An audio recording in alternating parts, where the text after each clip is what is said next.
Voltei para casa sem avisar depois de meses no mar, esperando abraçar minha filha, mas a encontrei desmaiada no chão da cozinha, pálida como um lençol, enquanto meu genro organizava uma festa com bebidas caras e música alta na sala ao lado.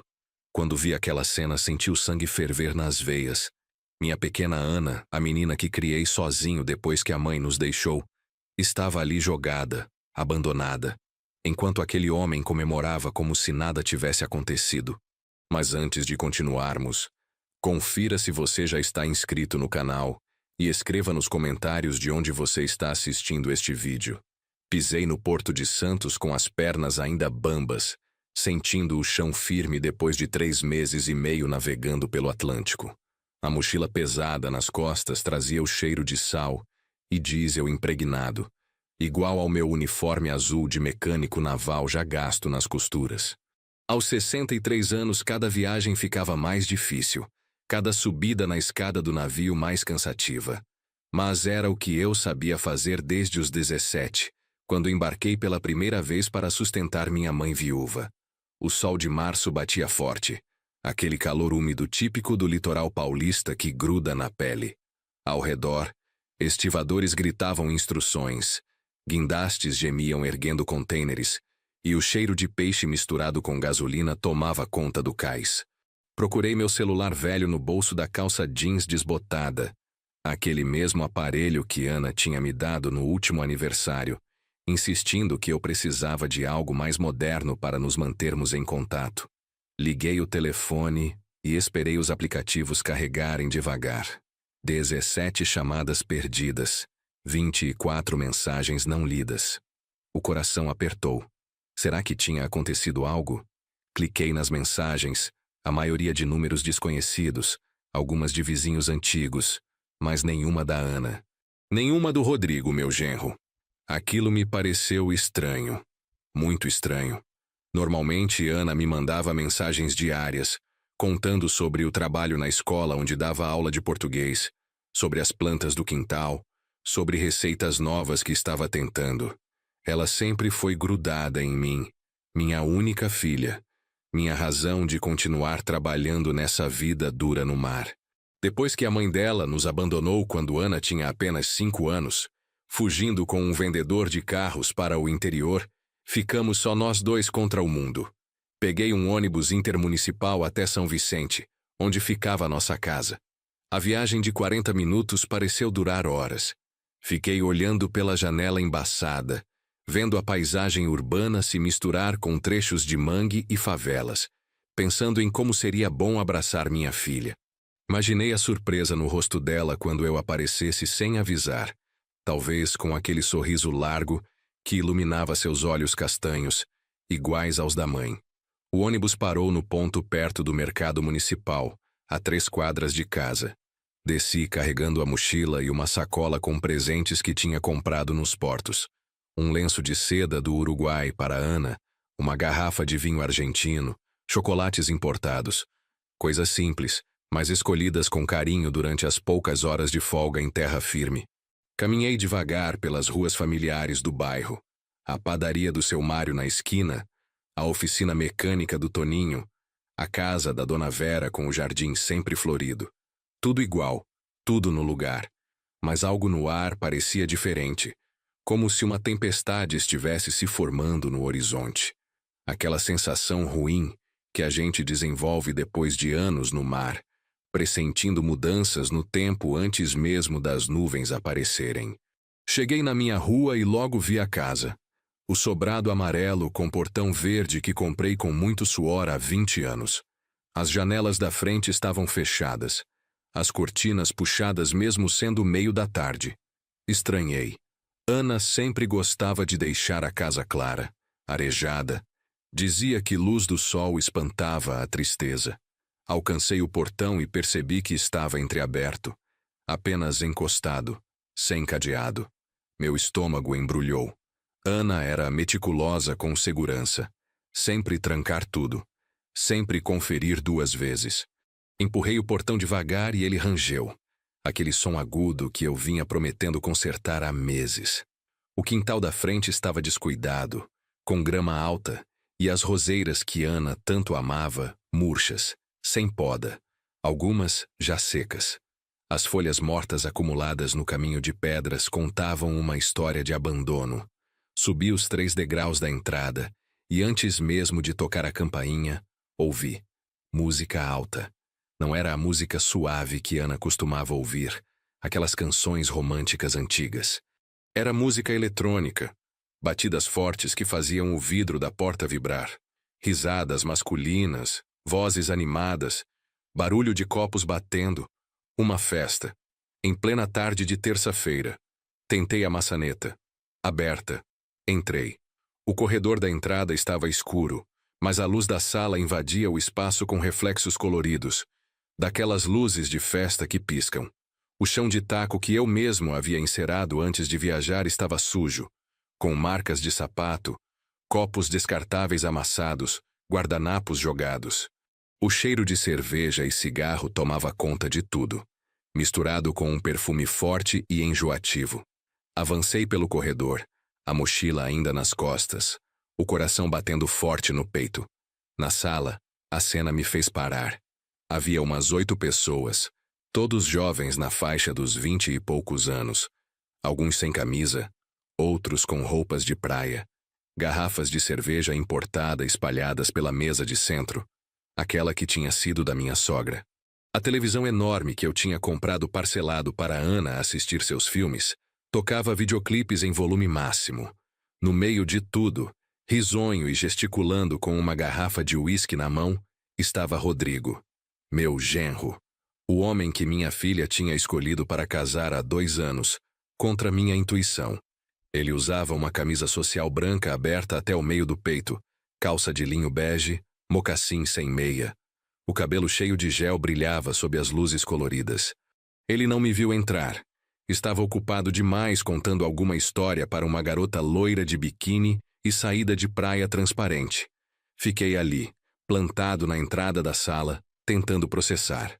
Onde estava Ana? Por que essa festa? Por que Rodrigo estava agindo como se fosse dono absoluto da minha casa? Foi quando virei para o lado e olhei na direção da cozinha. A porta estava entreaberta, e por ela vi um pedaço do chão de cerâmica branca. E sobre aquele chão, uma mancha escura. Não uma mancha. Um corpo. Meu corpo inteiro gelou. Larguei a mochila no chão com um baque e corri até a cozinha, empurrando a porta com força. E então vi Ana, minha filha, deitada no chão frio, de lado, vestindo uma camisola fina e surrada, o rosto pálido como cera, os lábios levemente roxos, os olhos fechados, o cabelo castanho espalhado ao redor da cabeça como uma auréola escura, um copo de água quebrado ao lado, a poça já seca. Cai de joelhos ao lado dela, as mãos tremendo. Toquei seu rosto. Frio. Meu Deus, estava frio demais. Coloquei os dedos no pescoço dela procurando o pulso. Ali. Fraco, muito fraco, mas estava ali. Ela estava viva. Ana, filha! Gritei, sacudindo ela de leve. Ana, acorda! Me olha! Os olhos dela se mexeram por baixo das pálpebras, mas não abriram. A respiração era rasa, quase imperceptível. Olhei ao redor procurando pistas. Na bancada da cozinha, vidros de remédios. Peguei um. Antidepressivos. Outro. Remédios para a ansiedade. Um terceiro. Para a pressão alta. Todos em nome de Ana. Todos com datas recentes. Minha filha estava tomando tudo isso e eu não sabia? O som da festa continuava lá na sala. Indiferente. Cruel. A raiva começou a ferver dentro de mim. Uma raiva que eu não sentia há anos. Desde os dias em que descobri que minha ex-mulher tinha fugido levando as economias da família. Mas agora era pior. Muito pior. Minha filha estava ali, desmaiada, possivelmente doente. E aquele miserável estava fazendo festa com o meu dinheiro, na minha casa, sem se importar. Peguei o celular e disquei 192. A ligação caiu. Tentei de novo. Nada. Olhei para a tela. Sem sinal. Como assim sem sinal? Aqui sempre tinha sinal. Fui até a sala. Precisava de um telefone. Precisava chamar ajuda. Quando entrei na sala, finalmente Rodrigo me viu. O sorriso dele morreu na hora. A garrafa de uísque quase escorregou da mão. Os olhos, antes brilhantes de alegria, ficaram pequenos, calculistas. Ele não pareceu surpreso. Pareceu contrariado, como quem é interrompido durante algo importante. José. Ele disse meu nome sem emoção, sem o cumprimento caloroso de um genro. Você voltou. Não era uma pergunta. Era uma constatação irritada. Desliguem essa música. Gritei, minha voz saindo rouca, mas firme. Agora, ninguém se mexeu. Os convidados de Rodrigo ficaram me encarando como se eu fosse um invasor, um velho chato atrapalhando a diversão. A garota loira deu risadinha, provavelmente achando que eu era algum vizinho reclamão. Rodrigo fez um gesto preguiçoso e um dos rapazes finalmente abaixou o volume, mas não desligou completamente. Onde está o telefone fixo? Perguntei, tentando manter a calma, mas as mãos tremiam. Meu celular está sem sinal e a Ana está desmaiada na cozinha. Preciso ligar para a ambulância. Agora. Rodrigo deu de ombros tomando um gole longo do uísque direto da garrafa. Relaxa, velho. Ela está sempre assim. Só está dormindo. Toma uns remédios e apaga. Normal. Normal? Repeti sentindo a voz subir. Minha filha está gelada no chão da cozinha e você acha normal? Ele suspirou, irritado, como se eu estivesse exagerando. Pô, José, você aparece aqui do nada, sem avisar, e já vem com drama. A Ana está bem, só precisa descansar. Ela fica assim às vezes. Às vezes? Avancei na direção dele, largando a educação de lado. Há quanto tempo ela está assim? Por que você não me avisou? Por que não ligou? Rodrigo me encarou com aquele olhar de superioridade que eu sempre odiei. Porque você estava no meio do oceano, José. O que ia fazer? Nadar de volta? A gente resolveu as coisas aqui sem precisar te preocupar. Resolveu? Olhei em volta, para as garrafas, para as pessoas, para a bagunça. Fazendo festa enquanto minha filha está caída? A gente precisa viver também, cara. Ele jogou a cabeça para trás, sorriso sarcástico nos lábios. Não posso ficar o dia inteiro cuidando dela. Ela tem os remédios dela, os médicos dela. Eu faço minha parte. Um dos amigos dele, um rapaz magro de barba rala, deu uma risada abafada. Rodrigo, deixa o coroa aí, mano. Vamos lá para fora, tem mais cerveja na churrasqueira. Coroa. Ouvi a palavra e algo se partiu dentro de mim. Fui até o aparelho de som e arranquei o cabo da tomada. O silêncio caiu na sala como uma pedra. Todo mundo me olhou, alguns com raiva, outros assustados. Saiam da minha casa, disse, a voz baixa mas firme, cada palavra pesando toneladas. Todos vocês. Agora. Oh, José, não precisa... Rodrigo começou, mas eu o cortei. Não é pedido. Levantei o dedo para ele, sentindo décadas de trabalho duro, de sacrifício, de dignidade subindo pela garganta. Esta é a minha casa. Eu pago as contas aqui. E vocês vão sair agora ou eu chamo a polícia. Um por um, constrangidos, os convidados começaram a juntar suas coisas. A garota loira resmungou algo sobre festa chata, pegou a bolsa e saiu rebolando. Os rapazes pegaram algumas garrafas de cerveja, jogaram as chaves do carro entre si e foram embora sem olhar para trás. Em 5 minutos a casa estava vazia. Só eu e Rodrigo. Ele ficou ali parado no meio da sala, ainda segurando a garrafa de uísque, agora com uma expressão mais séria, quase ameaçadora. Você não devia ter feito isso, José. Não devia? Avancei até ficar a poucos centímetros dele, sentindo o cheiro de álcool no hálito dele. Minha filha está desmaiada e você está fazendo churrasco? Gastando dinheiro com bebida cara enquanto ela definha? Esse dinheiro é meu também. Ele retrucou erguendo o queixo. Sou casado com a Ana. O que é dela é meu. Casado. Cuspi a palavra. Cadê a aliança no seu dedo, Rodrigo? Ele olhou para a própria mão, nua, sem a aliança de ouro que eu tinha ajudado a comprar. Tirei para não arranhar na academia. Depois esqueci de colocar. Mentira. Eu sabia que era mentira. Aquele homem não amava minha filha. Talvez nunca tenha amado. Comecei a ver os sinais, as pistas que ignorei antes. Rodrigo tinha aparecido na vida de Ana 3 anos atrás. charmoso, dizendo as palavras certas, fazendo as promessas certas.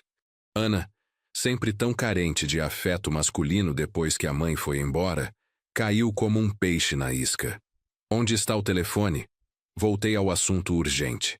Preciso chamar uma ambulância. Rodrigo apontou com a cabeça para o aparelho na parede da cozinha. Mas te falo, ela não vai querer ir para o hospital. Já tentamos isso. Ela surta, briga, diz que está bem. Entrei na cozinha novamente.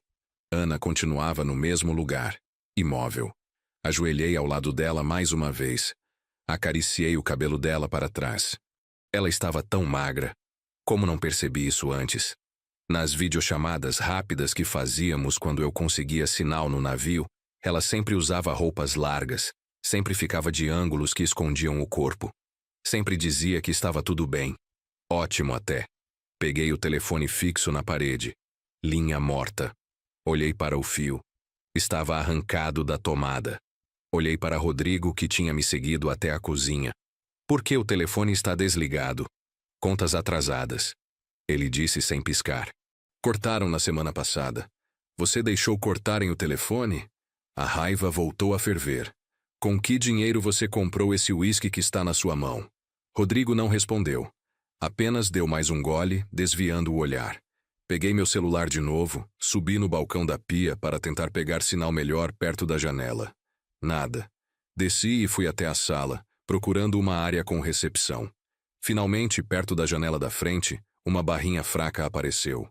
Disquei 192 e esperei, rezando para a ligação não cair.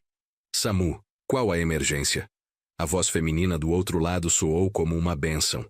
Minha filha está desmaiada, respiração fraca, pulso fraco, lábios arroxeados. Endereço: Rua das Acácias, número 122, São Vicente, bairro Vila Valença. Por favor, mandem alguém rápido. Senhor, ela está respirando? Sim, mas muito fraco. Já estamos enviando uma equipe. Não desligue. Mantenha ela deitada de lado. Não dê nada para ela beber ou comer. Quanto tempo ela está assim? Olhei para Rodrigo, que estava encostado no batente da porta da cozinha, observando com expressão entediada. Quanto tempo ela está assim? Repeti a pergunta. Ele deu de ombros. Umas 2, 3 horas talvez. Ela almoçou, tomou os remédios e foi deitar na cozinha. Deixei ela lá porque pensei que ia melhorar sozinha. 3 horas? Explodi. Você deixou ela jogada no chão por 3 horas enquanto fazia festa? A atendente do SAMU interrompeu. Senhor, mantenha a calma. A ambulância está a caminho. Deve chegar em 10 minutos. Continue na linha. Sentei no chão ao lado de Ana, segurando a mão dela, que estava fria e sem vida. Com a outra mão, segurava o telefone contra o ouvido. Rodrigo continuava ali, parado, sem oferecer ajuda, sem demonstrar preocupação real, apenas esperando, como quem aguarda o fim de um inconveniente. Você sabe o que ela tem? Perguntei olhando para os vidros de remédio na bancada. Quando ela começou a tomar tudo isso, Rodrigo suspirou, irritado por ter que explicar. Há uns 6 meses. Começou com ansiedade, depois veio depressão. Os médicos passaram essas coisas. Ela toma direitinho, religiosamente até. Mas às vezes exagera na dose. Exagera? Ou alguém faz ela exagerar? Ele franziu a testa. O que você está insinuando? Estou dizendo que minha filha nunca teve histórico de depressão. Ela sempre foi alegre, forte, mesmo depois de tudo que passamos. E de repente, depois de casar com você, ela vira outra pessoa? Rodrigo empurrou-se da parede, avançando alguns passos. Cuidado com o que você fala, velho. Não é minha culpa se sua filha é fraca. Fraca? Levantei de um salto, largando o telefone no chão, a atendente ainda falando do outro lado.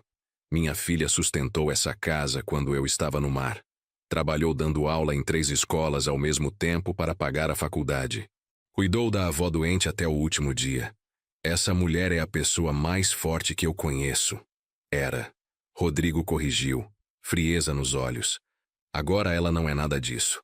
Agora ela chora por qualquer coisa, surta, se tranca no quarto, esquece de fazer comida. Virou um fardo. A palavra fardo ecoou na cozinha. Foi como se alguém tivesse jogado gasolina numa fogueira. Dei um passo na direção dele, os punhos cerrando sozinhos. Rodrigo percebeu e recuou, mas manteve a pose arrogante. Bate então, velho. Vai, me bate. Assim você vai preso e eu fico com tudo aqui. A casa, o dinheiro, tudo. Respirei fundo, tentando controlar o instinto de socar aquele rosto arrogante. Não ia cair nessa. Não ia dar a ele a satisfação de me ver preso, de me ver destruído. Peguei o telefone do chão novamente. Ainda estou aqui, disse para a atendente. A ambulância está chegando na sua rua, senhor. Já pode abrir o portão. Fui até a frente, abri o portão completamente, e em menos de 1 minuto a ambulância parou em frente à casa, sirene cortando o silêncio da tarde. 2 paramédicos, um homem e uma mulher, desceram rapidamente com uma maca e equipamentos. Onde está a paciente? O homem perguntou. Na cozinha. Guiei eles rapidamente. Eles se ajoelharam ao lado de Ana, colocaram máscara de oxigênio nela, verificaram os sinais vitais. A paramédica olhou para os vidros de remédio na bancada. Ela tomou tudo isso hoje? Perguntou. Não sei. Olhei para Rodrigo, você sabe? Ele deu de ombros novamente. Acho que sim. Ela toma de manhã e à tarde. A paramédica trocou um olhar preocupado com o colega. Precisamos levá-la imediatamente. Possível intoxicação medicamentosa. Eles colocaram Ana na maca com cuidado, fixaram as correias e começaram a movê-la para fora. Eu o segui. Peguei minha mochila na entrada. Rodrigo ficou parado na porta da sala, apenas observando. Você não vem? Perguntei, incrédulo. Não posso. Tenho compromisso daqui a pouco. Compromisso? Sua esposa está sendo levada de ambulância e você tem compromisso. Ele não respondeu. Apenas fechou a porta da casa, me deixando do lado de fora com os paramédicos. Subi na ambulância atrás da maca. Sentei no pequeno banco lateral segurando a mão de Ana enquanto a paramédica colocava soro nela. Durante o trajeto até o Hospital Municipal de São Vicente, fiquei olhando para o rosto pálido da minha filha, para as olheiras fundas, para a magreza extrema. Como deixei isso acontecer? Como fiquei tanto tempo longe a ponto de não perceber que ela estava morrendo aos poucos? As lágrimas vieram, silenciosas, rolando pelo meu rosto envelhecido e marcado pelo sol. Lágrimas de culpa, de raiva, de impotência. Eu tinha passado a vida inteira no mar, trabalhando para dar uma vida melhor para ela, para que ela nunca passasse necessidade como eu passei. Mas de que adiantou? No final, não estava lá quando ela mais precisou. A paramédica notou minhas lágrimas e colocou a mão no meu ombro. O senhor fez certo trazendo ela. Chegou a tempo. Vai ficar tudo bem. Mas eu sabia que não ia ficar tudo bem. Mesmo que Ana sobrevivesse, mesmo que se recuperasse fisicamente, o estrago já estava feito. Rodrigo tinha destruído minha filha por dentro. Tinha apagado a luz dos olhos dela. Tinha transformado uma mulher forte e alegre numa sombra frágil e medicada. E eu não estava lá para impedir. A ambulância chegou ao hospital em 15 minutos, mas pareceram horas. Os paramédicos tiraram Ana rapidamente, correndo com a maca pelos corredores lotados. Eu tentei seguir, mas uma enfermeira me segurou. Senhor, o senhor precisa esperar aqui na recepção. Vamos cuidar dela. Mas ela é minha filha. Eu sei, mas agora ela precisa de atendimento médico. O senhor pode ajudar preenchendo a ficha de entrada. Por favor, venha comigo. Fui levado até o balcão de recepção, onde uma atendente cansada me entregou formulários. Preenchi tudo com mãos trêmulas. Nome completo de Ana, data de nascimento, endereço. Quando cheguei na parte do convênio de saúde, procurei a carteirinha na carteira. A atendente digitou os dados e franziu a testa. Senhor, esse convênio foi cancelado há 3 meses por falta de pagamento. O quê? Como assim cancelado? Eu mando dinheiro todo santo mês para a Ana pagar as contas. A mulher apenas apontou para a tela do computador. Está aqui, senhor. Cancelado em dezembro. Sua filha terá que ser atendida pelo SUS. Tudo bem.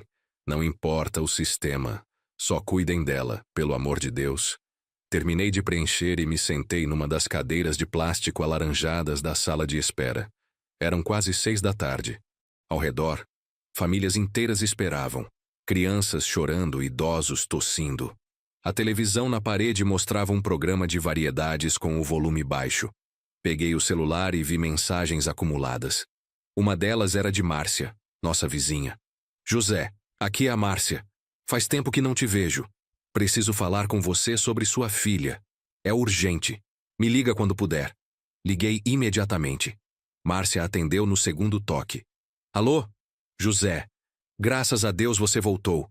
Eu tentei te ligar tantas vezes. Estou no hospital com a Ana. Ela desmaiou. Márcia, o que está acontecendo? Me conta tudo. Do outro lado, Márcia suspirou fundo. José, a situação está muito ruim há meses. A Ana, ela não está bem. Emagreceu muito, quase não sai mais de casa. E o Rodrigo, ela hesitou. Aquele homem não presta, José. Desculpa falar assim do seu genro, mas é a verdade. Pode falar, Márcia. Preciso saber de tudo. Ele não trabalha, José. Fica o dia todo na rua com os amigos. Volta tarde, às vezes não volta. Traz gente para sua casa, fazem festa, bebem. A Ana tenta reclamar, mas ele grita com ela, xinga, humilha.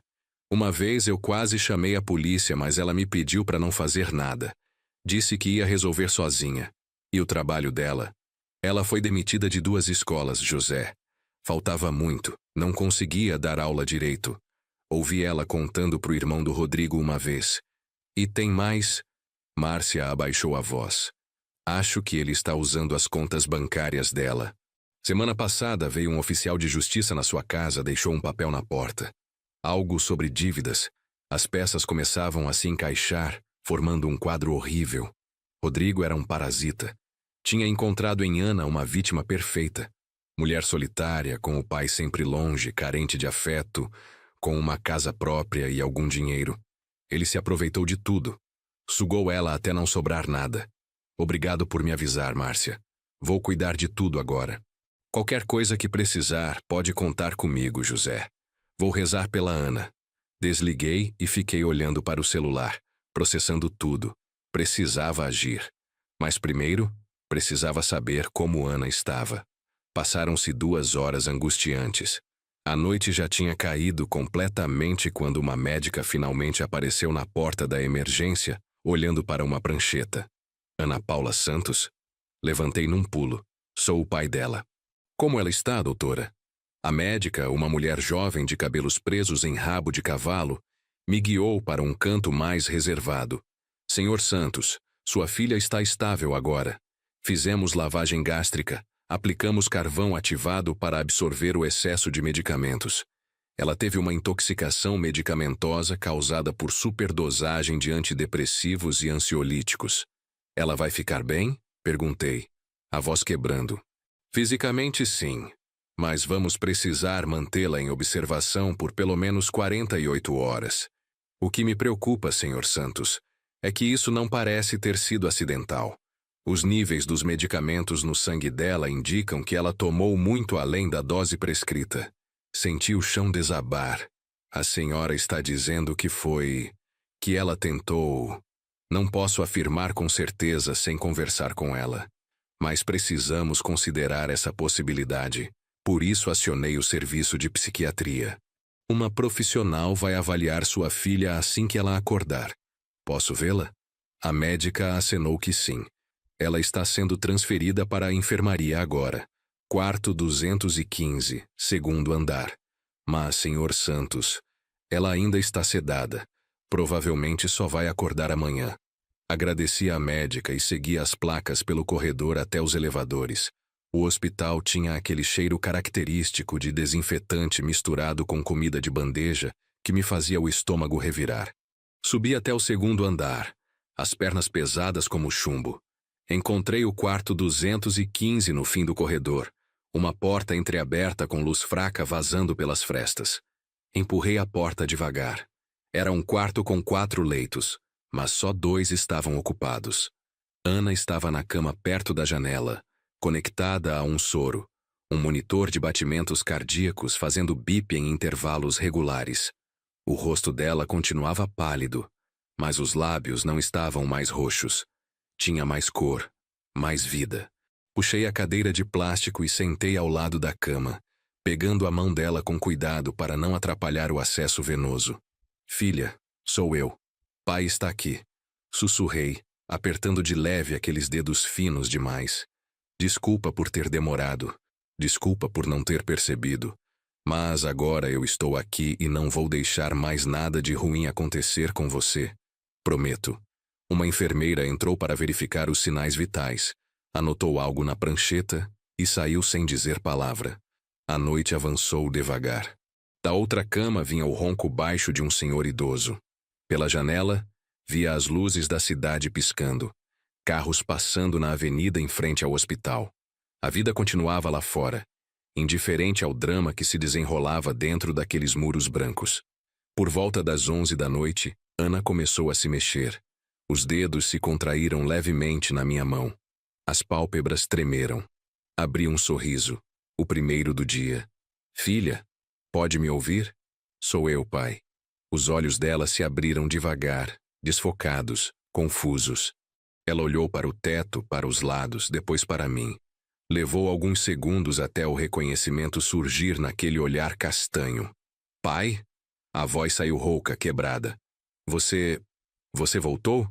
Voltei, minha filha. Voltei e não vou mais embora.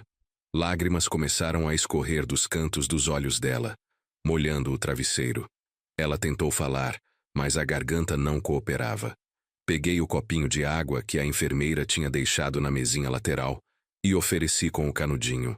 Ela bebeu um gole pequeno, tossiu, bebeu outro. Onde estou? Ana perguntou, olhando ao redor com crescente apreensão. No hospital, filha. Você desmaiou. Teve uma intoxicação medicamentosa. Os médicos cuidaram de você. Está tudo bem agora. A expressão dela mudou. Do alívio para o medo, depois para a vergonha. Ela desviou o olhar, tentou soltar a mão da minha. Você não devia estar aqui. Devia estar no navio. Minha viagem acabou mais cedo. Cheguei em casa hoje à tarde e te encontrei no chão da cozinha. Ana, por que não me contou o que estava acontecendo? Ela mordeu o lábio inferior. Aquele tique nervoso que tinha desde criança. As lágrimas continuavam caindo. Não queria te preocupar. Você já trabalha tanto, já sacrificou tanto por mim. Filha, olha para mim. Segurei o queixo dela com delicadeza, fazendo ela me encarar. Você é a razão de todo o meu trabalho, de todo o meu sacrifício. Nada disso importa se você não está bem. Por que não me contou sobre os remédios? Sobre o Rodrigo? O nome do marido fez ela se encolher visualmente. Os ombros caíram. O corpo todo pareceu murchar ainda mais sob o lençol fino do hospital. Ela começou a chorar de verdade agora. Soluços que sacudiam o peito. Eu estraguei tudo, pai. Estraguei minha vida. Estraguei seu investimento em mim. Decepcionei você. Pare com isso. Minha voz saiu firme, mas carinhosa. Você não estragou nada. Você foi enganada por um homem que não presta. Isso não é culpa sua. A Márcia me contou algumas coisas. Que ele não trabalha, que faz festa na nossa casa, que te humilha. É verdade? Ana fechou os olhos, novas lágrimas escapando. Acenou que sim com a cabeça. Quando começou? Ela engoliu em seco. Logo depois do casamento. No começo era só preguiça, sabe? Ele dizia que estava procurando emprego, que ia demorar um pouco, mas logo conseguiria algo. Eu acreditava. Continuei trabalhando, pagando as contas. Mas aí... Aí o quê, filha? Pode falar. Aí ele começou a me pedir dinheiro emprestado. Para investimentos, dizia. Para oportunidades de negócio. Eu dei. Dei tudo que tinha guardado. Mas o dinheiro sumia e nada mudava. Quando questionei, ele ficou bravo. Muito bravo. Disse que eu não confiava nele, que era uma esposa horrível. Senti a raiva crescer novamente, mas mantive a voz calma para não assustá-la. Ele te bateu alguma vez? Ana hesitou. Nunca com socos. Mas me empurrou algumas vezes. Quebrou meu celular uma vez quando liguei para você e ele não queria. Disse que eu estava sendo dramática, inventando coisas para você me dar mais atenção. Por isso você não me ligava mais. Não eram problemas de sinal. Era ele. Ela concordou, miserável. Ele controlava tudo. Meu telefone, meu e-mail, minhas senhas do banco. Dizia que marido e mulher não deviam ter segredos. Mas quando eu pedia para ver o celular dele, dizia que eu era insegura, possessiva, doente. Esse é o nome disso, filha. Abuso psicológico. E você não é doente. Ele que é um manipulador. Mas as lágrimas dela só aumentaram. Eu sou sim, pai. Sou doente. Comecei a ter crises de ansiedade há uns 8 meses. Não conseguia mais dar aula. Minha voz sumia. Eu esquecia o que ia falar. Os alunos reclamavam. A diretora me chamou várias vezes. Quando contei para o Rodrigo, sabe o que ele disse? Que eu era fraca. Que outras mulheres trabalhavam, cuidavam da casa, cuidavam do marido e não ficavam tendo chiliques. Que eu precisava de médico porque tinha algo errado com a minha cabeça. Levei isso a sério. Fui no postinho, consegui encaminhamento para psiquiatra. E os remédios? O médico passou tudo isso? Ana olhou para as próprias mãos. Passou alguns. Outros eu peguei a receita e comprei mais. Achei que se tomasse mais melhoraria mais rápido. Ia conseguir voltar a ser a pessoa que era antes. A pessoa que você se orgulhava. Escuta aqui. Segurei firme a mão dela. Eu sempre me orgulhei de você. Sempre. Desde o dia que você nasceu até hoje. E vou continuar me orgulhando. Você é minha filha. É uma mulher incrível, forte, inteligente. Esse homem tentou destruir você, mas não conseguiu. Você ainda está aqui. Está lutando. Mas ela balançou a cabeça. Hoje de manhã eu não queria estar mais aqui, pai. Quando acordei e vi mais um dia pela frente, igual aos outros, aguentando os gritos dele, a indiferença, as festas, eu pensei que seria mais fácil tomar todos os remédios de uma vez. Acabar com isso. As palavras dela me acertaram como um soco no estômago. Filha, você tentou se matar? Ana não respondeu imediatamente. Ficou olhando para o teto, para as manchas amareladas no gesso, para qualquer lugar menos para mim. Eu não sei. Não sei se tentei ou se só queria dormir para sempre. Talvez as duas coisas ao mesmo tempo. Levantei da cadeira e a abracei, com cuidado para não puxar os fios conectados nela. Senti o corpo magro dela tremer, os soluços voltando. Chorei também, sem vergonha, deixando as lágrimas caírem no cabelo dela. Minha pequena Ana, que tinha sido uma criança tão alegre, que adorava desenhar no chão da sala, que cantava música da igreja mesmo sendo desafinada, que sonhava em ser professora para mudar o mundo. Como chegamos até aqui? Quando finalmente nos separamos, limpei as lágrimas do rosto dela com a ponta do lençol. Ouve bem o que vou te falar agora. Você não vai mais viver com aquele homem. Acabou. Amanhã mesmo, quando você sair daqui, vamos para casa, pegamos suas coisas e ele vai embora. Para sempre. Mas pai, ele não vai aceitar. Ele diz que a casa é dele também. Que se casou em comunhão de bens. A casa está no meu nome. Eu comprei antes de você nascer. Ele não tem direito sobre ela. E mesmo que tivesse, não importa. Ele sai de lá de um jeito ou de outro. Posso chamar a polícia se necessário. Ele vai ficar violento. Ana apertou minha mão. Medo real nos olhos. Da última vez que falei em separação, ele quebrou todos os pratos da cozinha. Disse que se eu tentasse sair, ia me achar onde eu estivesse. Que ninguém mais ia me querer mesmo. Que eu era uma louca, um fardo. Essas palavras de novo. Fardo. Ele tinha usado essa mesma palavra comigo mais cedo. Provavelmente repetia isso para ela constantemente, como um mantra venenoso, até que ela acreditasse. Ele não vai te achar porque você vai estar comigo. E eu posso não ser mais jovem, mas ainda sei me defender. Trabalhei 45 anos em navio, filha. Conheci homens muito piores que o Rodrigo. Ele não me assusta. Uma enfermeira diferente entrou, mais velha, com óculos pendurados numa corrente no pescoço. Senhor, são quase meia-noite. Horário de visita acabou há muito tempo. O senhor vai ter que sair. Posso ficar aqui na cadeira. Não vou atrapalhar. Ela olhou para Ana, que implorava com os olhos. Depois suspirou. Só essa noite. Mas sem fazer barulho. Tem outros pacientes. Agradeci e voltei a me sentar. Ana estava mais calma agora, a respiração mais regular. Os remédios que haviam dado nela estavam fazendo efeito, deixando-a sonolenta. Mas antes de dormir, ela apertou minha mão de novo. Pai, tem uma coisa que você precisa saber. Sobre suas economias. Meu coração apertou. O que tem? Nos últimos 6 meses, Rodrigo teve acesso à minha conta. Aquela onde você depositava o dinheiro para as despesas da casa. Ele tirou quase tudo. Disse que estava investindo para a gente ter um futuro melhor. Mas eu nunca vi esse dinheiro voltar. Quanto? Quanto ele pegou? Ana fechou os olhos envergonhada. Uns 45 mil. 45 mil reais.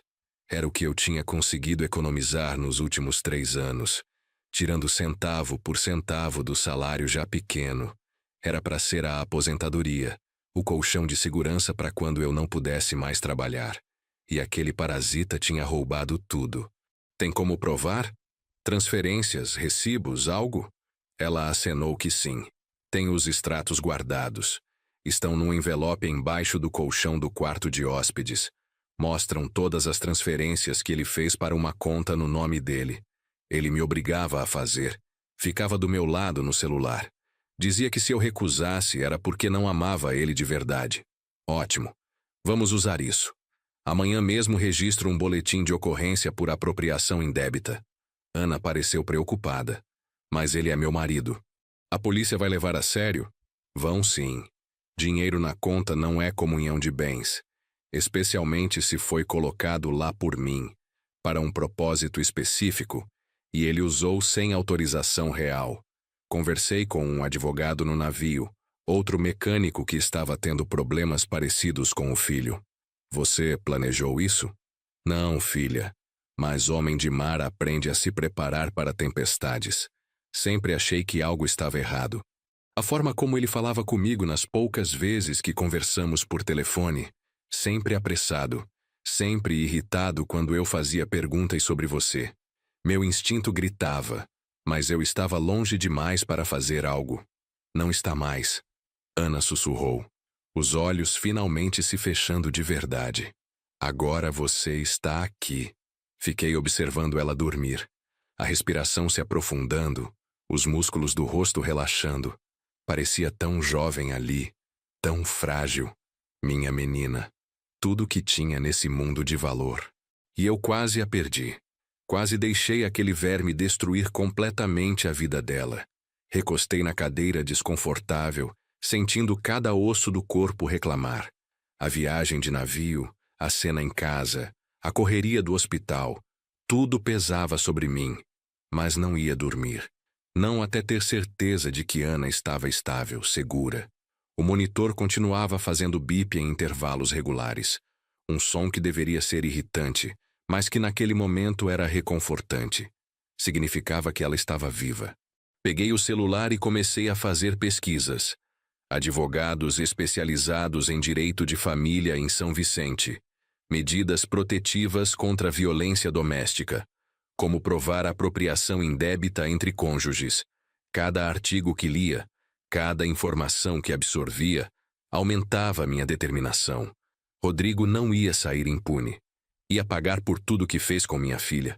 Por volta das 2 da manhã, o celular vibrou. Uma mensagem. Número desconhecido. Abri. Seu José, aqui é o Rodrigo. Onde a Ana está? Preciso saber. Sou o marido dela. Senti o sangue ferver novamente. Como ele tinha conseguido meu número? Ah, claro. Ana devia ter dado. Talvez obrigada. Talvez achando que era normal o marido ter contato com o sogro. Digitei a resposta com calma, cada palavra pesada. Ela está no hospital se recuperando da intoxicação que você causou. Não se aproxime dela. Não tente contato. A resposta veio rápida. Intoxicação que eu causei? Ela que toma remédio demais. Eu avisei ela. Avisei que ia acabar mal. E você não pode me impedir de ver minha esposa. Tenho direitos. Você não tem direito nenhum.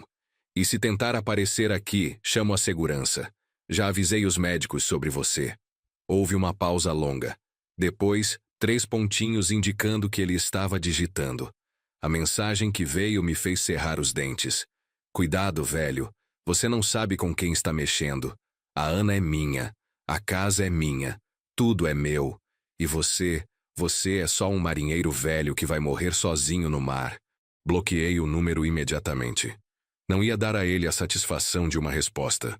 Mas guardei as mensagens com capturas de tela. Mais provas para o processo que estava se formando na minha cabeça. Rodrigo estava cavando a própria cova, pedra por pedra. A noite se arrastou. De vez em quando uma enfermeira entrava para verificar Ana, fazer anotações, ajustar o soro. Uma vez perguntaram se eu queria café, aceitei agradecido. O café do hospital era aguado e sem gosto, mas estava quente e me manteve acordado. Pela janela via o céu começar a clarear, aquele tom azul escuro que precede o amanhecer. Às 6 da manhã, Ana acordou de novo. Dessa vez mais alerta, mais consciente. Bom dia, filha. Como está se sentindo? Ela olhou ao redor, lembrando onde estava, o que tinha acontecido. Cansada. A garganta está seca. Mas, melhor. Me sinto mais leve, sabe? Como se um peso tivesse saído. É o efeito de ter contado a verdade. Segredos pesam, filha. Mentiras pesam. Ela concordou fracamente. Pai, sobre ontem, sobre o que eu disse dos remédios. Você contou para os médicos? Contei sim. Eles precisavam saber. Uma psiquiatra vai vir conversar com você hoje. Ana pareceu assustada. Vão me trancar num hospício? Não, filha, não funciona assim. Ela só vai avaliar, conversar, ver como pode ajudar. Talvez receitar remédios diferentes, em doses corretas. Talvez sugerir terapia. Mas ninguém vai te trancar em lugar nenhum. Eu não deixo. Uma auxiliar de enfermagem trouxe café da manhã. Pão com margarina, café com leite, uma banana. Ana comeu devagar, mecanicamente, como se não sentisse o gosto de nada. Eu esperei, sem pressionar. Sabia que recuperação levava tempo. Não ia ser da noite para o dia que ela voltaria a ser ela mesma. Talvez nunca voltasse completamente. Mas íamos tentar. Por volta das 9, uma mulher de jaleco branco entrou no quarto. Cabelos grisalhos presos num coque, óculos de armação vermelha, expressão gentil, mas profissional.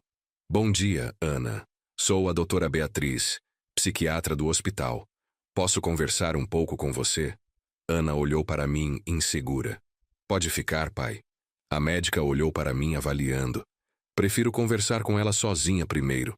Mas depois o senhor pode participar se ela quiser. É importante que eu entenda a perspectiva dela sem interferências. Entendi o recado e não fiquei ofendido. Claro, doutora. Vou tomar um café. Ana, qualquer coisa é só me chamar. Estou aqui fora. Saí do quarto e fui até a lanchonete do hospital, um espaço pequeno no térreo com mesas de fórmica e cadeiras metálicas. Comprei outro café, um pão de queijo, sentei perto da janela. Daqui via a entrada do hospital, as pessoas entrando e saindo, ambulâncias chegando. Cada uma daquelas pessoas tinha uma história, um drama. Hoje eu era uma dessas histórias. Meia hora depois recebi uma mensagem de Ana. Pode voltar, pai. Subi correndo as escadas, sem paciência para esperar o elevador. Quando entrei no quarto, a doutora Beatriz estava sentada na cadeira que eu ocupara a noite toda, com um tablet nas mãos, fazendo anotações. Ana estava na cama, olhos vermelhos de tanto chorar. Mas havia algo diferente nela. Talvez um pouco de alívio. Senhor Santos, sente-se, por favor. A médica indicou outra cadeira que tinha sido trazida. Obedeci. Sua filha me contou bastante sobre a situação dela, sobre o casamento, sobre o que vinha enfrentando. Também conversamos sobre os medicamentos e o que aconteceu ontem. Como pai, o senhor tem direito de saber a avaliação. Por favor. Estou aqui para o que ela precisar. A doutora assentiu. Ana apresenta um quadro de depressão moderada a severa, transtorno de ansiedade generalizada, e pelo relato dela e pelos sintomas, sinais claros de estar vivendo uma situação de violência doméstica psicológica. O que ela ingeriu ontem pode ser classificado como tentativa de suicídio, embora ela própria não tenha clareza se era essa a intenção. O coração apertou, ouvindo aquilo dito em voz alta, com termos médicos, tornando tudo mais real. O que precisa ser feito? A doutora olhou para Ana antes de responder. Primeiro, ela precisa de um ambiente seguro, longe do agressor. Sem isso, qualquer tratamento será ineficaz. Segundo, ajuste na medicação. Vou prescrever antidepressivos em dose adequada, sob supervisão rigorosa. Terceiro, terapia. Pelo menos 2 vezes por semana inicialmente. Vou providenciar tudo isso. O ambiente seguro, os remédios, a terapia. O que mais? A médica hesitou. Senhor Santos, preciso ser franca. Ana está em situação de risco. Mesmo com todo o apoio, há possibilidade de recaída. Ela precisa de vigilância constante nas próximas semanas, até a medicação fazer efeito e a terapia começar a trabalhar os traumas. Entendo. Não vou mais deixá-la sozinha. Vou dar baixa no trabalho, pedir aposentadoria. Já trabalhei tempo suficiente. Agora ela é minha prioridade. Ana começou a protestar. Pai, você não pode largar o mar por minha causa. É seu trabalho, sua vida. Você é minha vida, filha. O resto é só meio de sobrevivência. A doutora Beatriz sorriu levemente. É exatamente esse tipo de apoio que ela precisa. Vou liberar Ana hoje à tarde, com a condição de que volte aqui em 3 dias para a reavaliação. Também vou fazer um relatório detalhado que pode ser usado em processo judicial, caso vocês decidam seguir esse caminho. Basicamente documentando a violência psicológica e suas consequências. Isso seria muito útil, doutora. Muito mesmo. Ela entregou um cartão. Esse é meu contato. Qualquer emergência, podem me ligar. E Ana? A médica olhou diretamente para minha filha. Lembre-se do que conversamos. Um dia de cada vez. Você não precisa ter todas as respostas agora. Só precisa continuar respirando, continuar tentando. Depois que a médica saiu, ajudei Ana a se levantar para ir ao banheiro. Ela estava fraca, tonta da medicação, mas insistiu em ir sozinha. Respeitei, ficando do lado de fora da porta, ouvindo a água da torneira correr. Quando ela saiu, estava com o rosto molhado, cabelos penteados com os dedos para trás. Precisava me olhar no espelho, ver se ainda estava aqui. Você está aqui, filha. Está viva, está lutando, e eu estou com você. Ela se abraçou em mim, forte, desesperada, como quando era criança e tinha pesadelos. Chorou mais um pouco, depois se afastou limpando o rosto. Pai, sobre o Rodrigo. Quando chegarmos em casa, ele vai estar lá. O que vamos fazer? Vamos tirar você de lá. Suas roupas, seus documentos, suas coisas pessoais. O que couber num saco de viagem. O resto não importa. Mas ele não vai deixar. Vai gritar, vai ameaçar. Não se for com a polícia junto. Vou na delegacia antes, registro o BO, conto tudo. Peço para uma viatura nos acompanhar até a casa. É direito seu remover seus pertences em segurança. Ana pensou por um momento. E depois, onde vou ficar? Pensei em algumas opções. Na casa não podemos ficar, não enquanto ele tiver chaves e conhecer cada canto. Você tem algum lugar que possa nos receber temporariamente? Alguma amiga, parente? Ela negou. Perdi contato com a maioria das pessoas. Rodrigo não gostava quando eu saía. Dizia que minhas amigas eram má influência. Aos poucos fui me isolando. Então vamos para um hotel. Simples, mas seguro. Enquanto isso, entro com pedida de medida protetiva para ele não se aproximar de você e com processo de separação. A casa fica trancada, apenas no meu nome, até resolvermos tudo judicialmente. Isso vai custar dinheiro, pai, advogado, hotel. Dinheiro a gente dá um jeito. Tenho o fundo de garantia que vou sacar. E se não der, vendo alguma coisa. Você não se preocupa com isso. Só se preocupa em melhorar. Ana acenou, mas eu via a culpa pesando sobre ela. Ia levar tempo para ela entender que nada disso era culpa dela. O resto da manhã passou em procedimentos burocráticos. Médicos entraram e saíram, checando pressão, batimentos, fazendo perguntas. Ana respondia tudo com voz baixa, cansada. Por volta do meio-dia trouxeram almoço. Arroz, feijão, frango grelhado, salada. Ela comeu um pouco mais que no café da manhã. Bom sinal. Às 3 da tarde, finalmente receberam a alta. Uma enfermeira trouxe a papelada. a receita dos remédios novos, orientações de cuidados. Ajudei Ana a se vestir com as mesmas roupas de ontem, a camisola fina que estava usando quando desmaiou, mais uma blusa que uma enfermeira gentilmente emprestou. Ela precisava de roupas próprias, mas isso ia ter que esperar. Descemos pelo elevador, Ana segurando meu braço para se equilibrar. Cada passo parecia custar esforço. Na recepção, paguei a taxa do atestado médico e outros papéis necessários. Não era muito, mas somava. Guardei tudo numa pasta que comprei na farmácia do hospital, junto com os remédios novos que custaram uma pequena fortuna mesmo com desconto do programa do governo. Chamei um Uber. Não tinha carro. Nunca tive. Sempre vivi de transporte público. Mas hoje Ana precisava de conforto.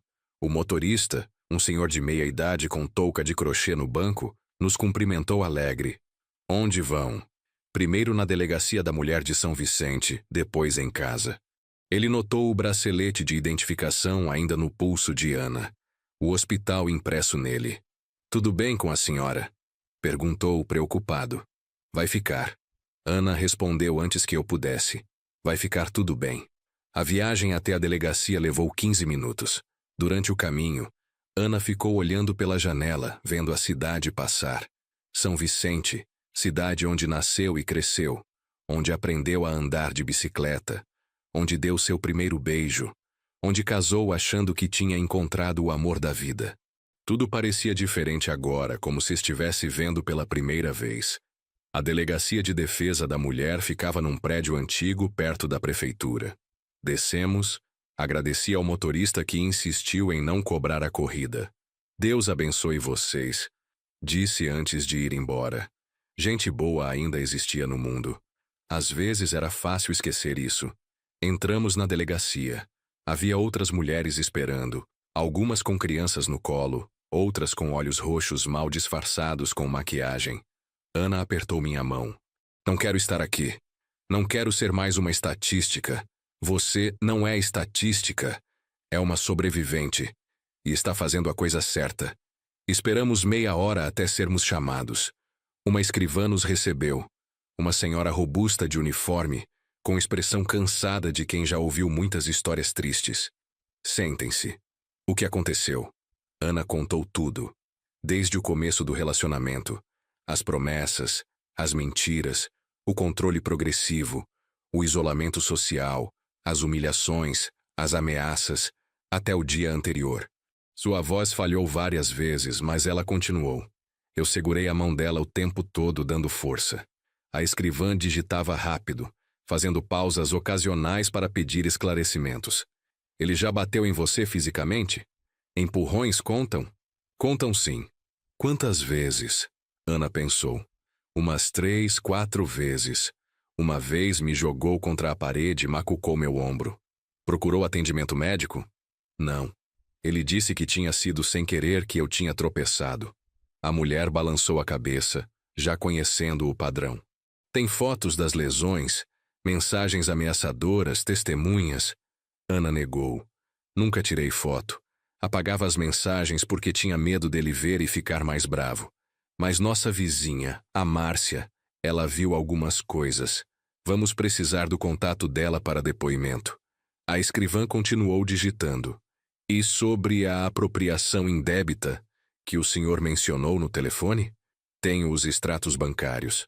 Puxei da minha mochila o envelope que tinha ido buscar em casa logo cedo, enquanto Ana estava sendo examinada.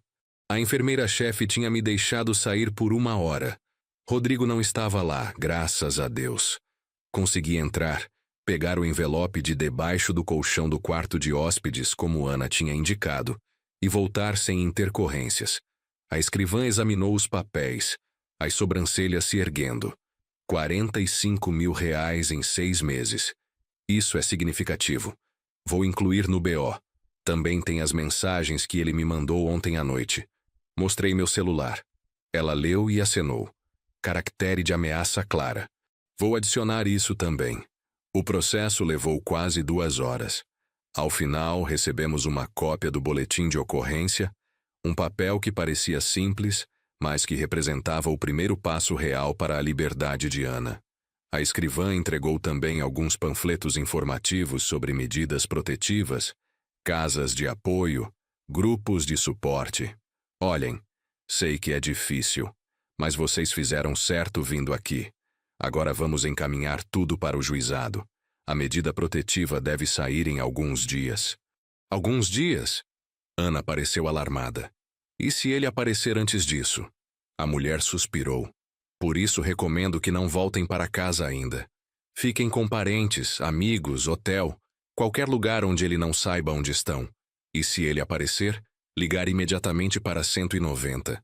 Registrar tudo. Quanto mais provas, melhor para o caso de vocês. Saímos da delegacia quando o sol já começava a baixar. O céu estava alaranjado, bonito, indiferente aos dramas humanos. Chamei outro Uber. Dessa vez para um hotel que tinha pesquisado no celular. Nada fancy, mas limpo e seguro, do outro lado da cidade. O motorista era jovem. Ouvia música sertaneja baixo. Não fez perguntas. Perfeito. O Hotel Recanto ficava numa rua tranquila, longe do centro. Prédio baixo, pintado de branco e azul com um pequeno jardim na frente. A recepcionista, uma moça de cabelos cacheados, nos recebeu com um sorriso profissional. Boa tarde. Tem reserva? Não, mas precisamos de um quarto. Para quantos dias?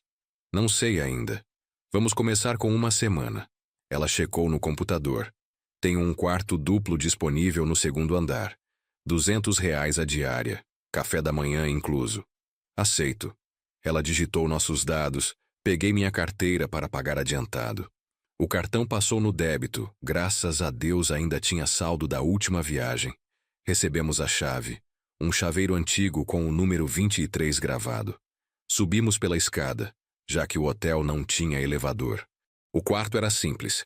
2 camas de solteiro, uma televisão pequena, um banheiro com box. Mas estava limpo, cheirava a lavanda, tinha ar-condicionado. Era o suficiente. Ana sentou numa das camas, olhando ao redor com expressão perdida. Isso é real? Estou mesmo aqui? Mesmo longe dele? Está, filha. Está livre. Ela deitou de lado, abraçando o travesseiro, e começou a chorar novamente. Mas dessa vez, eram lágrimas diferentes.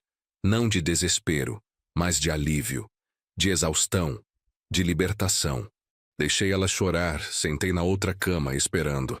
Às vezes, choro é remédio, mais eficaz que qualquer pílula. Quando ela se acalmou, sugeri que tomasse um banho. Vai te fazer bem. Tem shampoo, sabonete, toalhas limpas. Ana concordou. Levantou-se devagar e entrou no banheiro. Ouvi o chuveiro abrir, a água caindo. Aproveitei para fazer algumas ligações. Primeiro para a empresa de navegação, informando que ia tirar licença médica para cuidar de familiar. Tinha uns trâmites burocráticos, mas entenderam. Depois liguei para a Márcia. Alô, José, como está a Ana? Ela está melhor, Márcia. Saiu do hospital hoje. Estamos num lugar seguro. Mas preciso te pedir um favor. A senhora pode dar um depoimento na delegacia? Sobre as coisas que viu e ouviu do Rodrigo? Claro. Eu vou sim. Quando? Amanhã de manhã, se puder. Vou mandar o endereço por mensagem. E Márcia, obrigado. Obrigado por ligar, por tentar me avisar. Imagina, José. A Ana é como uma filha para mim. Vi ela crescer. Me parte o coração ver o que aquele homem fez com ela. Mas agora ela vai melhorar, né? Vai. Com tempo e ajuda, vai. Desligamos e enviei o endereço da delegacia para ela. Mais uma peça se encaixando.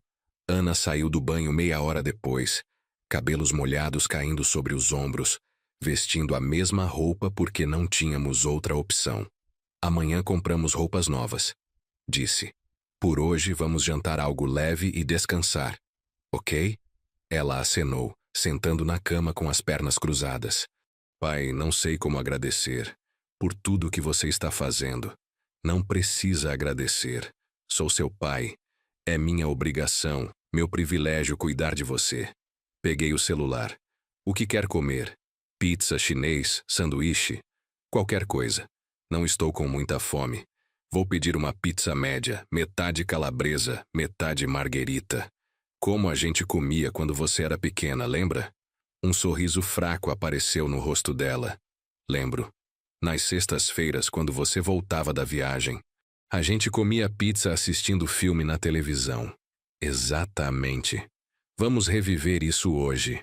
Fiz o pedido pelo aplicativo. Chegaria em 40 minutos. Enquanto esperávamos, liguei a televisão num canal de filmes antigos. Passava um filme de aventura dos anos 90, dublado, com efeitos que hoje pareciam engraçados, mas que na época eram revolucionários. Assistimos em silêncio confortável.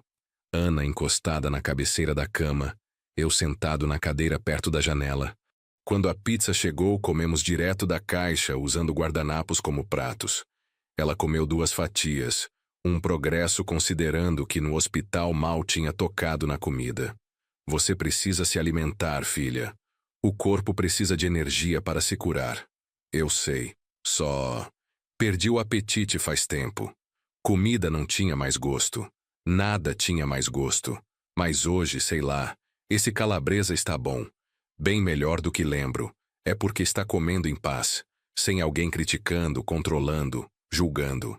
Ela pensou sobre isso, concordou. Tem razão. Ele sempre fazia comentários sobre o que eu comia. Dizia que estava gorda, que precisava fazer regime. Mas olha para mim, pai. Estou praticamente um esqueleto. Era verdade. Conseguia contar as costelas dela através da blusa fina. Os pulsos eram finos demais. Os ombros angulares. Rodrigo tinha feito lavagem cerebral tão completa que ela não conseguia nem se ver direito no espelho. Você vai recuperar seu peso, sua saúde. Vai voltar a ser você mesma. Ou melhor, vai descobrir quem você é agora depois de tudo. E eu vou estar aqui em cada passo. Terminamos de comer assistindo ao filme.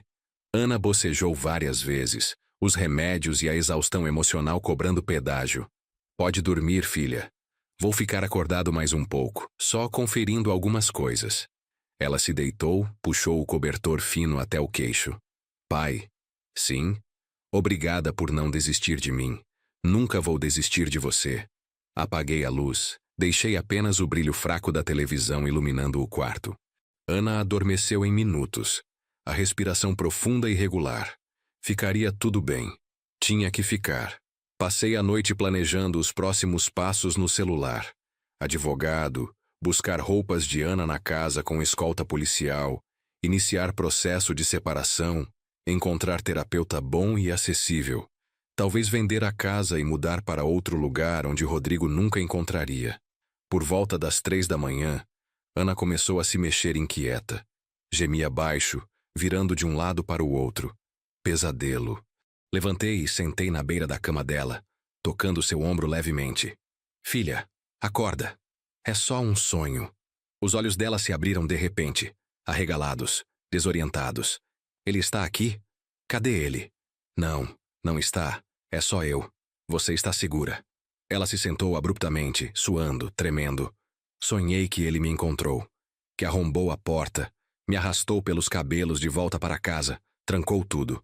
E você não estava lá, pai. Eu gritava, mas ninguém ouvia. Era só um pesadelo. Estou aqui. E não vou deixar nada acontecer com você. Ela respirou fundo várias vezes, tentando se acalmar. Os pesadelos vão continuar?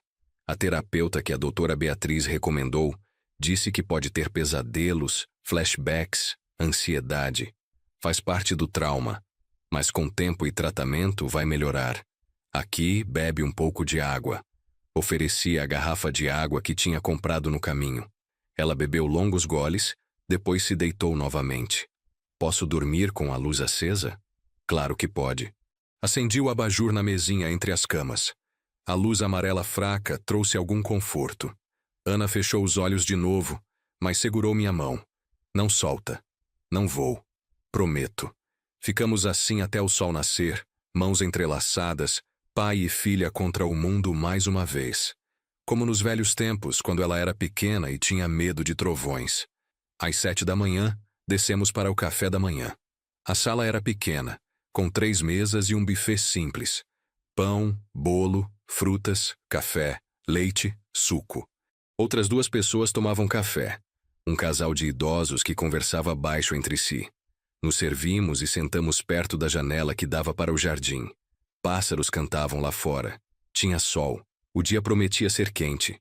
Hoje precisamos comprar roupas para você. Algumas peças básicas. E depois vamos na casa buscar suas coisas pessoais. Vou ligar na delegacia, pedir para uma viatura nos acompanhar. Ana remexeu o café com a colherinha, nervosa. E se ele estiver lá? Se estiver, a polícia cuida. Você só entra, pega o que precisa e sai. Rápido. Ela concordou, mas eu via o medo nos olhos dela. Depois do café, fomos a uma loja de departamentos perto do hotel. Compramos o básico. 3 mudas de roupa, roupas íntimas, chinelos, produtos de higiene, uma escova de cabelo. Ana escolheu tudo rapidamente, sem se importar muito com cores ou estilos. Só queria funcionalidade. Pagamos, voltamos para o hotel para ela se trocar. Quando saiu do banheiro com roupa limpa e própria, já parecia um pouco mais ela mesma. Às 10 horas liguei para a delegacia. A escrivã de ontem atendeu. Bom dia, senhor José. A senhora Márcia já passou aqui. Deu o depoimento dela. Foi muito útil. Que bom. Olha, precisamos ir na casa buscar os pertences da minha filha. É possível ter uma viatura nos acompanhando? Para garantir a segurança? Deixa eu verificar. Uma pausa. Teclas digitando. Sim. Consigo uma patrulha às 2 da tarde. Serve? Serve sim. Muito obrigado. Esperamos no quarto até a hora marcada. Ana tentou assistir televisão, mas não conseguia se concentrar. Andava de um lado para o outro. Roía as unhas. Ia ao banheiro a cada 15 minutos. Ansiedade. Normal considerando que ia voltar ao lugar onde sofreu tanto. Tenta respirar fundo. Inspira contando até 4.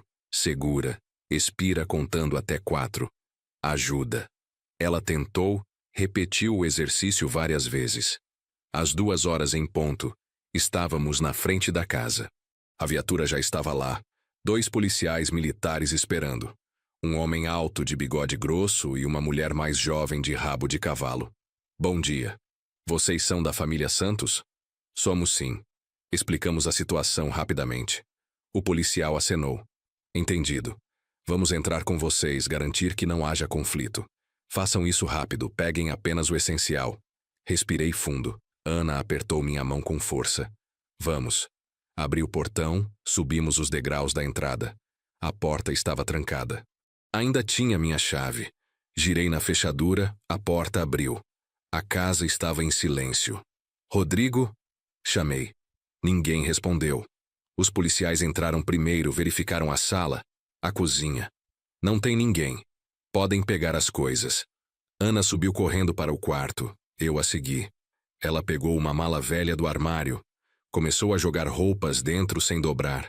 Fotos emolduradas da parede, da cômoda. Uma caixa de joias que tinha sido da avó. Documentos de uma gaveta. Certidão de nascimento, diploma, RG, CPF. Tudo foi para dentro da mala com pressa, com desespero. Estava quase terminando quando ouvimos a porta da frente abrir com força. Passos pesados, voz alta. Que porra é essa? Quem está na minha casa? Rodrigo. Meu sangue gelou. Ana ficou paralisada. A blusa que segurava caindo no chão. Os policiais desceram imediatamente. Senhor, acalme-se. Estamos em operação oficial. Operação? Essa é a minha casa. Na verdade, não é. A casa está registrada em nome de José Oliveira Santos, pai da Ana. O policial respondeu. Firme, mas calmo. E temos um boletim de ocorrência contra o senhor por apropriação indébita e violência doméstica psicológica. Sugiro que coopere. Violência doméstica? Tá de sacanagem. Eu nunca encostei um dedo nela. A voz dele subia as escadas como veneno. Ana começou a tremer. Eu não posso, pai. Não consigo ficar aqui com ele. Vamos terminar rápido e sair. Peguei a mala, já pesada, e verifiquei o quarto.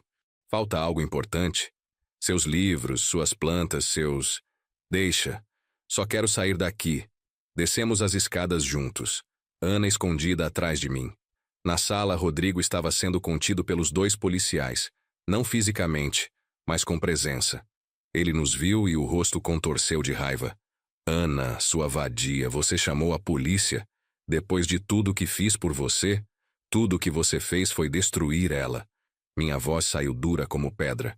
Roubou dela, mentiu, manipulou. Mas acabou, Rodrigo. Você não chega mais perto da minha filha. Ele deu uma risada amarga. Você acha que vai ser tão fácil, velho? Sou casado com ela. Tenho direitos. Vou processar vocês. Vou pegar tudo. A casa, o dinheiro que restou, tudo. Processe. Vai perder. Tenho todas as provas que preciso. E logo mais vai chegar uma medida protetiva impedindo você de se aproximar dela. Se violar, vai preso. Rodrigo tentou avançar, mas a policial feminina se colocou na frente. Senhor, sugiro que não torne a situação pior. Já tem um BO contra você. Qualquer agressão agora vai direto para a prisão em flagrante. Ele parou, respirando pesado, os punhos cerrados. Olhou para Ana com tanto ódio que ela se encolheu. Você vai se arrepender. Vai ver como é difícil viver sem mim. Vai implorar para eu voltar. Nunca. Ana falou, a voz fraca, mas decidida. Nunca mais quero ver você. A expressão dele mudou do ódio para algo mais perigoso. Uma calma fria.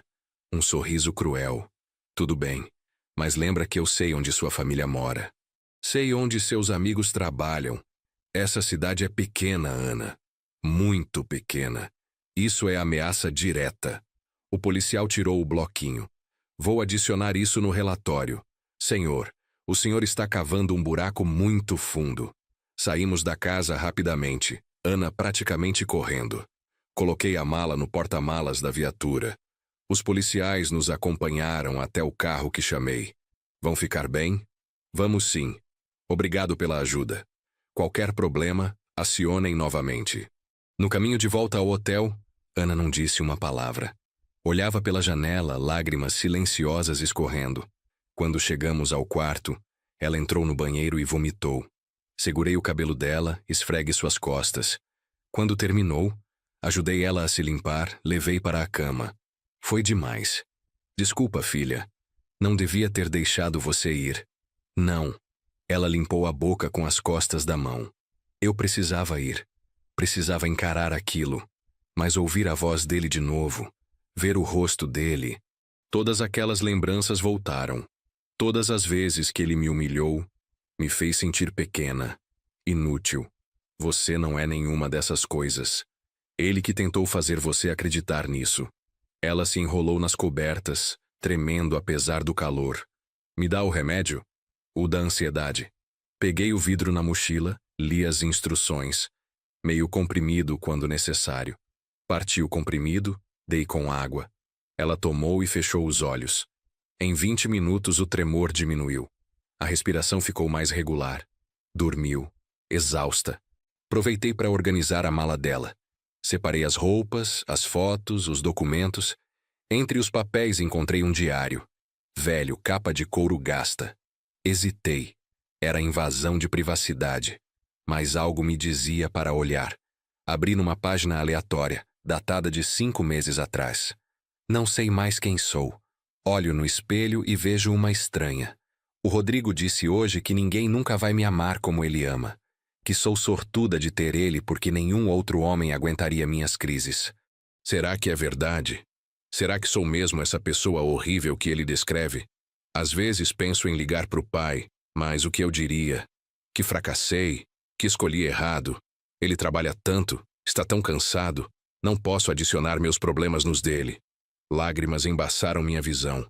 Continuei lendo, página após página de dor, confusão, autodepreciação. A última entrada era de 2 dias atrás. Não aguento mais. Cansei de fingir que está tudo bem. Cansei de acordar e ter que enfrentar mais um dia. Os remédios não ajudam. Nada ajuda. Talvez se eu apenas... Não sei. Talvez seria melhor para todo mundo. Ele ficaria com a casa. O pai não precisaria se preocupar comigo. Eu não seria mais um fardo para ninguém. Fechei o diário, apertando contra o peito. Minha pequena menina. Quanto sofrimento em silêncio. Quanto dor guardada. Devia ter percebido. Devia ter insistido mais nas ligações, feito mais perguntas, prestado mais atenção nos detalhes. Mas recriminar-se agora não ajudava. Precisava focar no presente, no futuro. Os dias seguintes estabeleceram uma rotina. Acordar, café da manhã, remédios de Ana, caminhadas curtas pelo bairro, almoço, descanso, mais caminhadas, jantar, televisão, dormir. Pequenos passos. Ana tinha dias melhores e dias piores. Nos dias bons, conversava mais, sorria de vez em quando, comia melhor. Nos dias ruins, ficava na cama, chorava sem razão aparente, não queria ver ninguém. A medida protetiva saiu na sexta-feira, uma semana após a internação. Rodrigo era proibido de se aproximar a menos de 500 metros de Ana, de entrar em contato por qualquer meio, de frequentar lugares que ela costumava ir. Violação resultaria em prisão imediata. Respiramos um pouco mais aliviado, mas eu sabia que papel não impedia alguém verdadeiramente determinado. Encontramos uma terapeuta, doutora Carla, mulher de 40 e poucos anos, especializada em trauma e violência doméstica. Ana começou a ir 3 vezes por semana. No início, saía das sessões pior do que entrava, revirando memórias dolorosas. Mas a terapeuta me assegurou que era parte do processo. Às vezes, precisamos abrir ferida antiga para limpar e deixar cicatrizar direito. O processo de separação foi iniciado. Contratei um advogado, Dr. Marcelo, recomendado pela escrivã da delegacia. Homem sério, competente, que entendia a urgência do caso. Entramos com pedido de separação litigiosa, alegando abandono afetivo, violência psicológica e apropriação de bens. Rodrigo contestou. Claro. Contratou um advogado barato que tentou protelar, mas as provas eram sólidas demais. Comecei a trabalhar em casa, fazendo pequenos bicos de conserto de motores para oficinas da região. Não pagava tanto quanto o navio, mas dava para manter hotel e despesas. Ana tentou voltar a dar aulas particulares de português online, mas ainda não estava pronta.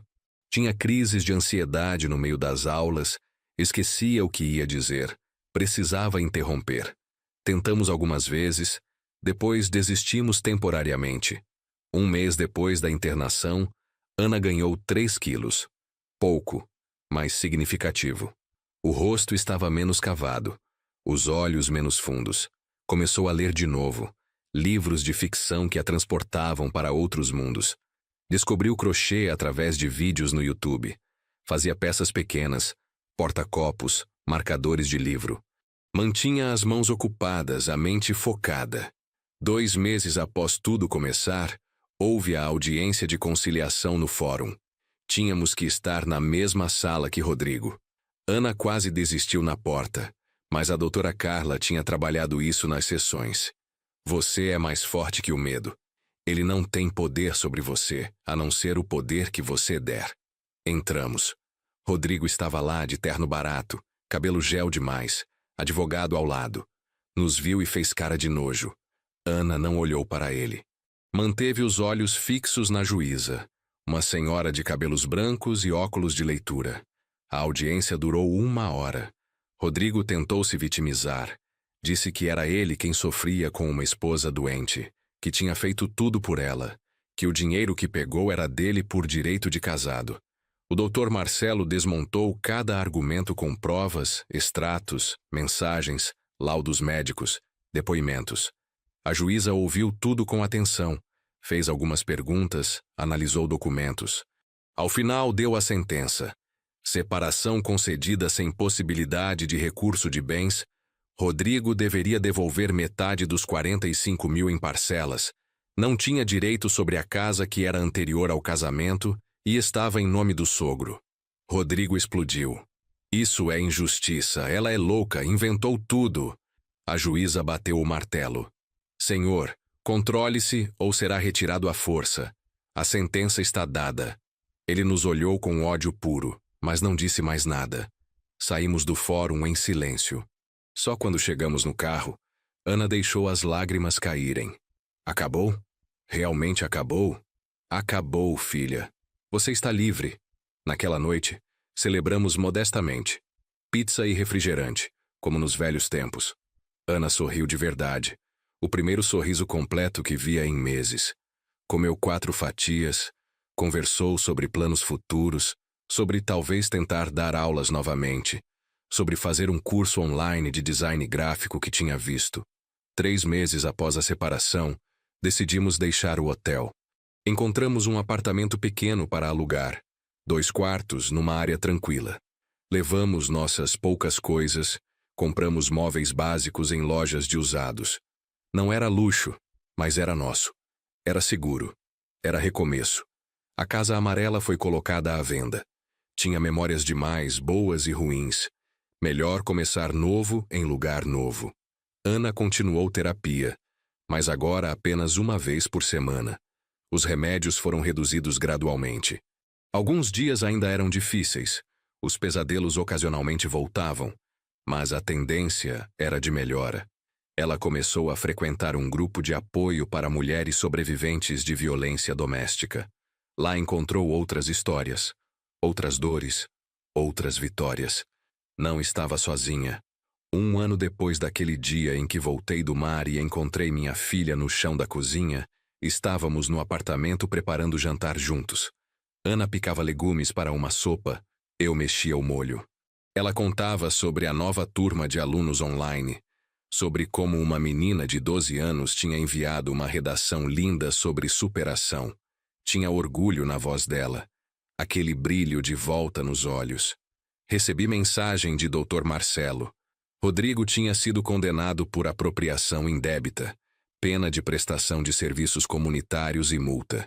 Não era prisão, mas era justiça. Era reconhecimento de que ele tinha errado, que havia consequências. Contei para Ana, que apenas acenou. Não sinto nada. Nem raiva, nem alegria. Ele é passado. Estou focada no presente. E que presente estava sendo construído? Aos poucos, tijolo por tijolo. Ana tinha começado namoro tímido com Carlos, professor de história que conheceu no grupo de apoio. Cara legal, respeitoso, paciente. Não tinha pressa. Deixava ela controlar o ritmo. Eu aprovava, mas mantinha um olho atento. 1 vez queimado, 2 vezes cuidadoso. Jantamos a sopa quentinha, conversando sobre planos para o fim de semana. Talvez uma ida à praia, agora que Ana tinha voltado a gostar de sair. Depois do jantar, lavamos a louça juntos, ela lavando, eu secando, igual fazíamos quando ela era pequena. Sentei no sofá velho que compramos, ela sentou ao meu lado, encostou a cabeça no meu ombro.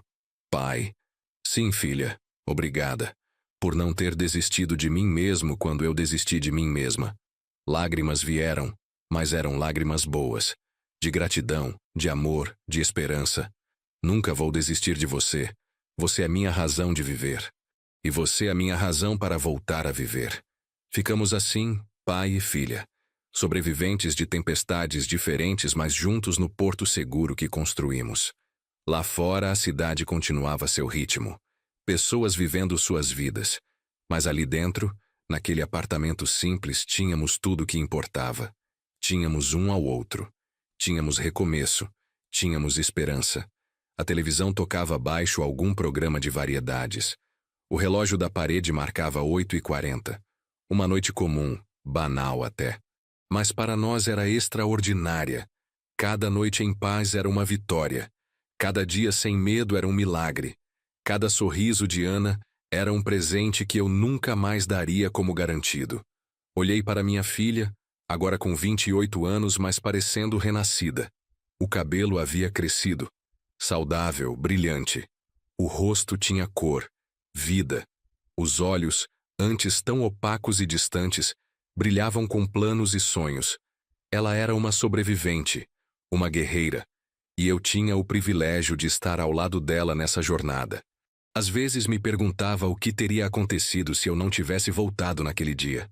Se a viagem tivesse durado mais 1 semana, mais alguns dias. Será que Ana estaria aqui? Será que teríamos essa segunda chance? Mas afastava esses pensamentos. O que importava era o agora, o presente que nos foi dado, a oportunidade de reescrever nossa história. Ana bocejou, esticou os braços. Acho que vou dormir cedo hoje. Amanhã tenho aula às 8. Pode ir. Eu apago as luzes depois. Ela se levantou, me deu um beijo na testa. Boa noite, pai. Te amo. Te amo mais, filha. Muito mais. Ela foi para o quarto, fechou a porta suavemente. Fiquei ali mais um tempo, olhando para o apartamento modesto, mas acolhedor. As plantas que Ana tinha começado a cultivar na janela. Os livros empilhados na estante improvisada. As fotos na parede. Algumas antigas de quando ela era criança. Outras novas que tiramos nesse último ano. Cada objeto contava uma história. De dor, de superação, de amor incondicional. Peguei meu celular e olhei as mensagens. Havia uma de Márcia. José, como estão? A Ana está bem? Tenho saudades de vocês. Respondi rapidamente. Estamos bem, Márcia. Muito bem. Ana está se recuperando lindamente. Venha nos visitar qualquer dia. A senhora sempre será bem-vinda. Era verdade. Márcia tinha sido fundamental, uma luz na escuridão, alguém que se importou quando seria mais fácil ignorar. Levantei, apaguei as luzes da sala, verifiquei se a porta estava trancada, se as janelas estavam fechadas. Velhos hábitos de marinheiro. Sempre conferir a segurança antes de descansar. Passei pelo quarto de Ana, encostei a porta que ela deixava entreaberta. Ouvi a respiração dela, tranquila, profunda, dormindo em paz, sem pesadelos. Pelo menos não essa noite. Entrei no meu quarto, sentei na beira da cama. Tinha uma foto emoldurada na mesinha de cabeceira. Eu e Ana na praia, tirada há 2 semanas. Ela sorria genuinamente. O vento bagunçando seus cabelos, os pés descalços na areia. Era a imagem da liberdade, do recomeço, da vida voltando a valer a pena. Deitei, puxei o lençol fino. O cansaço do dia pesava sobre os ossos, mas era um cansaço bom. Cansaço de ter trabalhado, de ter cuidado, de ter amado. Não era mais o cansaço profundo e desesperador dos navios, aquele cansaço de solidão e distância. Era cansaço de estar presente, de estar vivo, de importar para alguém. Antes de dormir, pensei em tudo o que acontecera. Como um único dia pode mudar tudo. Como voltar para casa sem avisar tinha salvado a vida da minha filha. Como quase perdi o que tinha de mais precioso. E como, apesar de tudo, conseguimos sobreviver. Juntos. Às vezes a tempestade vem, destrói tudo no seu caminho, arranca o que parecia firmemente plantado, vira o barco que você achava seguro.